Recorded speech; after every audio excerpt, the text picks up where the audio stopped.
يوم يقوم الناس لرب العالمين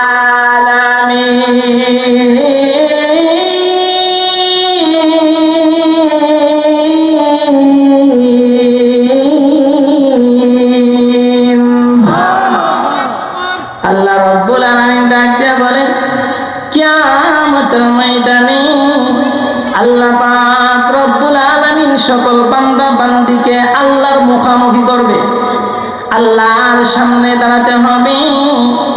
রূহের জগতে আমরা সবাই একসাথে ছিলাম, কিয়ামত পর্যন্ত যত মানুষ পৃথিবীতে আসবে সকল মানুষ রূহের জগতে একসাথে ছিল। ও মুসলমান, আল্লাহ ডাক দিয়ে বললেন আলাস্তু বিরব্বিকুম, এরে ও আব্দুল করিম ও আব্দুল জব্বার, এরে আমেনা খাতুন, আমি কি তোদের প্রভু না? আমরা সকলেই বলেছিলাম, আপনিও বলেছেন, আমিও বলেছি, সবাই বলেছে, বাচ্চারাও বলেছিল বালা। আল্লাহ গো, আপনি আমাদের প্রভু, আপনি আমাদের রব। যদি আমি তোমাদের রব হয়ে থাকি, মাপে কম দাও কেন, বেজাল দাও কেন, এগুলো গুদামের মধ্যে আটকে রাখো কেন রে? আমার বান্দা বান্দীদেরকে কষ্ট দেও কেন?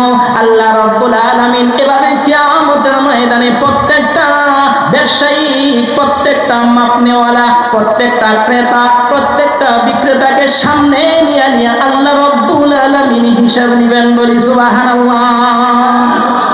হিসাব নেবে, ব্যবসায়ীদেরও হিসাব নেবে, ক্রেতারও কি নেবে? হিসাব নেবে।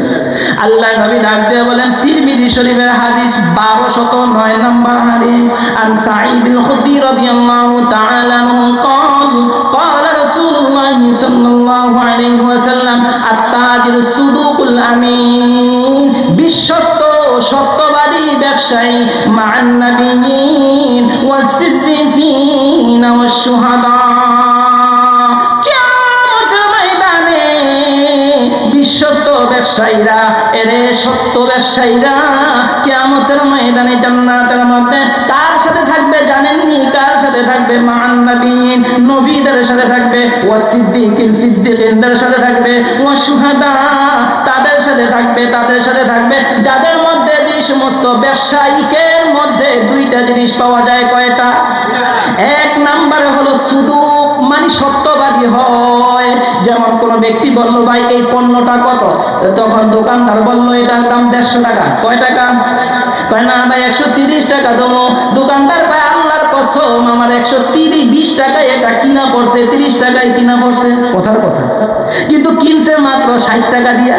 কয় টাকা দিয়া? আল্লাহ ডাক দিয়া কয়, বান্দারে সুদুক কইলি না, মিথ্যা কসম খাওয়ার কারণে কিয়ামতের ময়দানে আমি আল্লাহ রাব্বুল আলামিন তোর দিকে ফিরেও তাকাবো না। বলি নাউজুবিল্লাহ। ফিরেও তাকাবো না। আর যদি সত্যবাদী ব্যবসায়ী হও তাহলে ঠিক আছে, কিয়ামতের ময়দানে নবীদের সাথে তুমি জান্নাতে থাকবা। সুবহানাল্লাহ। সিদ্দিকদের সাথে থাকবা, হ্যাঁ সিদ্দিকদের সাথে থাকবা জান্নাতের মধ্যে, তুমি একা একা থাকবে না। আল্লাহু আকবার, আল্লাহু আকবার। সুতরাং আমানত দরকার। তাহলে এক নম্বর হলো কি? সুদুক। দুই নম্বর আমানতদার। আমানতদার বিশ্বস্ত কিভাবে হুজুর?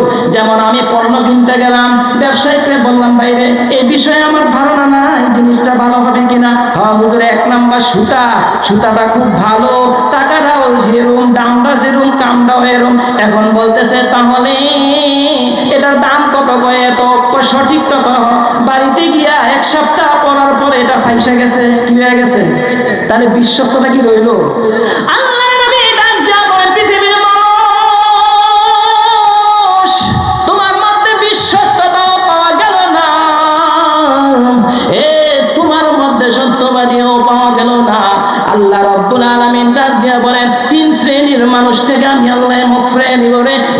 যেই ব্যবসায়ীর মধ্যে সুদুকও নাই, আমিনও নাই, ইমানদারিত্ব আছে কিন্তু বিশ্বস্ততা নাই আর সত্যবাদিতা নাই,